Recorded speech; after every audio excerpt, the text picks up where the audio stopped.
Hey everybody, welcome back to another 1990 Mazda Miata video. Well, this week I decided to do a walk around. I haven't shown this car in a long time. Just kind of show you what it looks like. Beautiful day today, so I was out driving it. Actually went to a Cars and Coffee this morning and took this. So there's an entire playlist on this car, so please feel free to check that out. This is a car that I've had for, I think, about 5 years, and I've done a lot of work to it. This started out as a $1,500 running and driving NA Miata, early 1990, and I pretty much painted the whole car myself. Painted, cleared, replaced the seats, did a lot of work with the interior, replaced the stereo, re-dyed the carpet.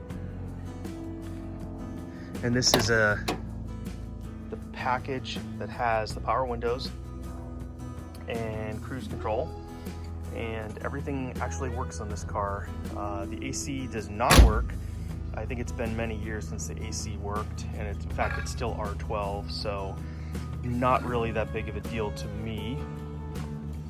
But one of the first things I did was replace the top, and that's still looking good. One of the other things I did was I added this R replica spoiler, paint matched. I'm actually really happy with that. Let's see, what else? I changed out the muffler just because, not for performance, but the original one I thought was rattling, and I still have it and it's in perfect condition, but it turns out it was actually not that. It's not the heat shields. I don't know what it is. I don't know if it's the cat or not, but it does tend to rattle sometimes. It kind of drives me nuts. I did replace this door. This is a takeoff door, and the other one when I bought the car had a big dent in it, so you can see the videos on that. I did update the mirrors. These are for the newer style, these versus the original style, which were not electric. These are electric, however, I don't have them hooked up to anything. Same with the original. This would have, being a 1990, would have had a decal that said Mazda right there, but I always preferred this version, so I updated that.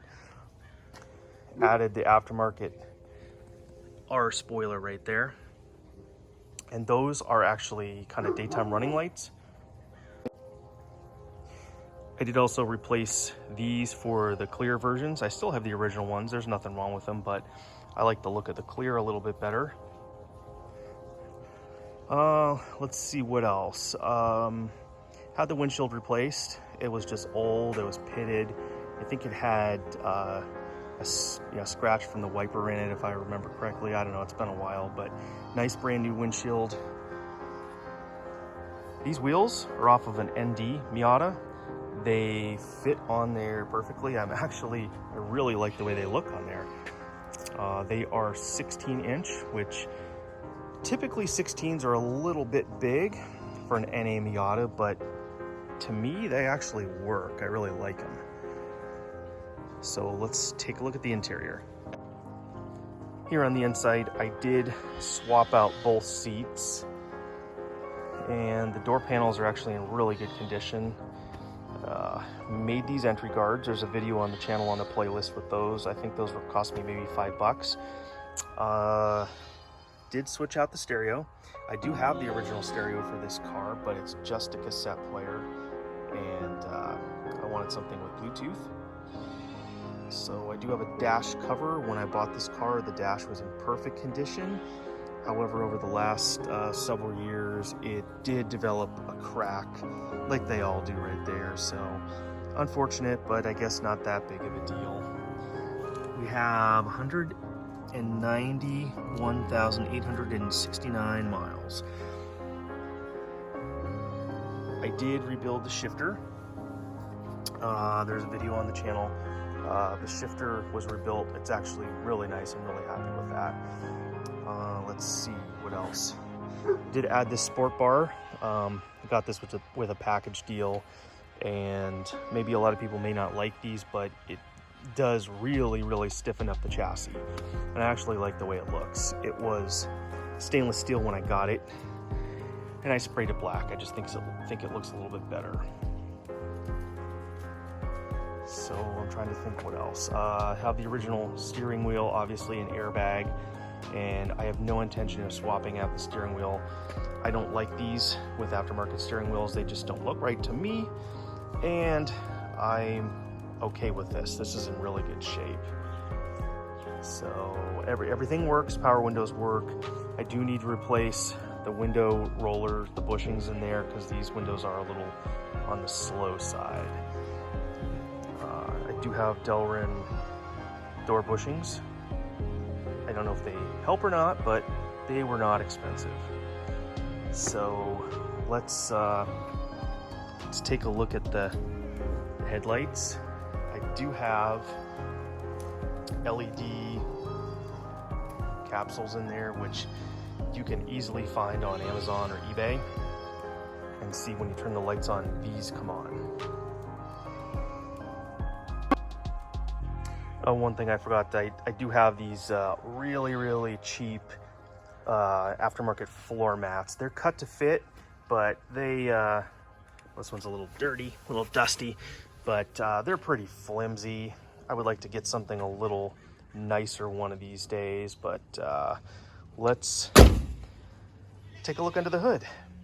And here we go. It's the stock 1.6 liter.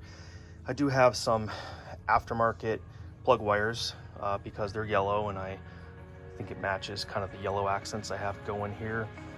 I did paint the power steering reservoir part of this, I guess the cap you call it, or the dipstick, whatever. I did paint that yellow along with the factory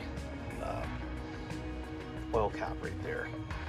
I think I have a video way back in the playlist of me refinishing this valve cover. It's in a black wrinkle coat, and it's been that way for years. It's held up really great. I hand painted obviously the indented letters on the 1.6. I did earlier this year, I did the timing belt water pump on this car. Did it myself. It took me, I'm not a mechanic, but it took me pretty much the better part of one weekend to tear everything down and replace the belt and put everything back together. And that was probably maybe last January, February.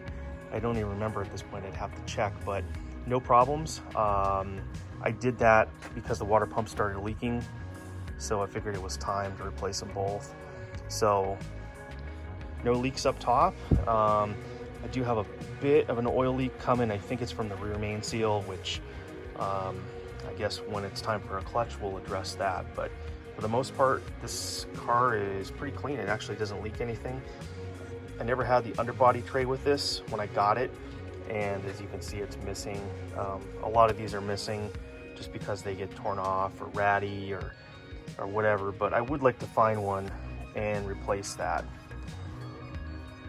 So like I said, everything works on this car except for the air conditioning. The compressor works, everything kicks on. I just think there was a leak in the system.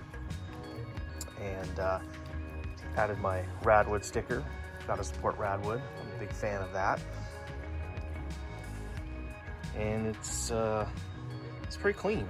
I don't like anything dirty, as you probably know if you've watched my channel. Even the underside of the hood is actually it's pretty clean, pretty shiny. And let's see, the rest of the car here, shorty antenna. I do have some coilovers for this car that I got with a package deal several years ago, and I still have them. I haven't put them on just because number one, they're Racelands, which those are pretty low end, but I mean, this is not an expensive car, so I may throw them on one of these days. They're in really good shape, but once I do that, I don't know if I'll be satisfied with the wheels and tires that it has, and so it may be a snowball effect, you know, once I do that. But this car is a pleasure to drive. It's a lot of fun. It's reliable. I put one battery in it since I've had it, and I just keep it on the trickle charger. It's really clean. Like I said, it doesn't really leak anything. I changed the trans fluid and the rear diff fluid earlier this year. Of course, I keep up on the oil changes. Done the brake fluid, although it's probably time again. I flushed the radiator probably about 15 times just to get all the crud out. And when I did the timing belt, I was able to get in there, and especially the radiator with the hose, and just really flush it out really good. This radiator is, I don't think it's original, but as you can see, it's pretty black. It's not brown, and it doesn't leak. And when I had it out, it was in really good shape. So although it's probably been replaced, I mean, this car is what, 31 years old at this point. I doubt it's original, but no leaks, works for me. And trying to think what else.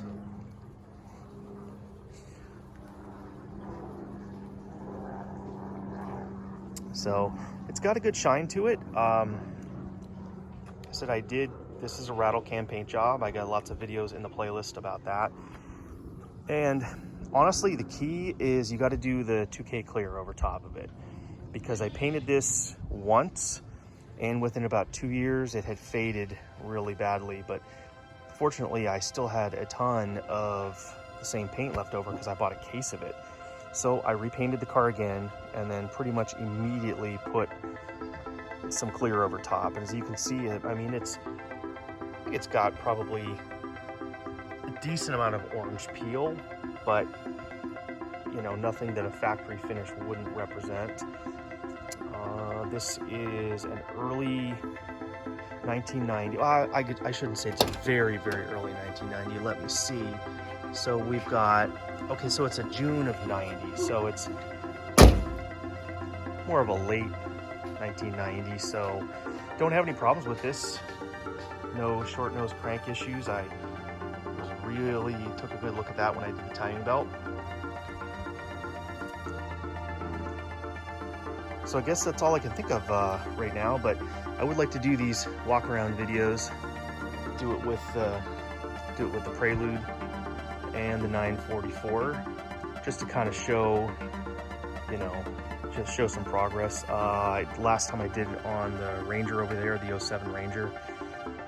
And I do have products and stuff to install on for this, and definitely for the Ranger, but I'm kind of just enjoying the time right now. I'm enjoying driving these cars, and here in Southern California, before winter sets in and it starts to rain a lot more often, I just want to do cars and coffee, car events like that. Plus with COVID, everything's closing down, and so I figured I'd take a break for projects and just show you the actual cars. As you can see, I got my personalized plate right there. I think it's pretty fitting for this car. So let me know if you have any questions. And again, check out the playlist. Lots and lots of videos on that. And I guess that'll do it for one more video.